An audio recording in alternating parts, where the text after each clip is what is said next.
ஆனால் அது ரொம்ப தப்புங்கண்ணே. அது யார் போட்டாங்களோ ரொம்ப தப்பு. அது போஸ்ட் ப்ரொடக்ஷன் ஸ்டுடியோ, அவங்க எல்லாம் அதுக்கு உத்தரவாதம் கொடுக்கணும். காரணம், வந்திருக்கக்கூடிய அந்த 3 நிமிஷம் 4 நிமிஷம் சில இடத்துல முழு படங்குறாங்க. நான் தேர்தலுக்கு பிறகு ஜனநாயகன் படத்தை நான் தியேட்டர்ல போய் பார்ப்பேன். ஒரு நிமிஷம் நான் தெளிவா சொல்றேன். ஏன்னா ஆதவ அர்ஜுன் தேவையில்லாம பாரதிய ஜனதா கட்சி அண்ணன் முருகன் பேரெல்லாம் தேவையில்லாம அவர் இழுக்கிறார்.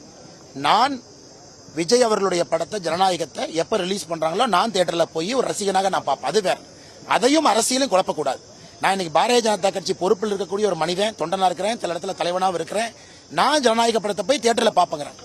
அதனால தயவு செய்து பொதுமக்கள் யாரும் இந்த மாதிரி வந்தாலும் பார்க்காதீங்க.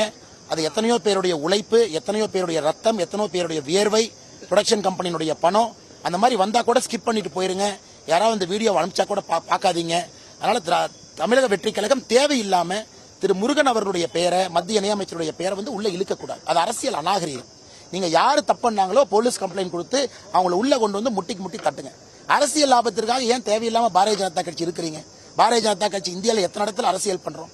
ஏதாவது ஒரு படத்தை நம்ம பண்றோமா? சிபிஎஃப்சிக்கு எங்களுக்கு என்ன கண்ட்ரோல் இருக்கு? தேவையில்லாம ஏன் ஆதவ அர்ஜுன் அவர்களோ தமிழக வெற்றி கழகத்தினுடைய தலைவர்களோ சில பேர் ட்விட்டர்ல சொல்லக்கூடிய கருத்தையும் வன்மையாக இந்த நேரத்தில் நான் கண்டிக்கிறேன்.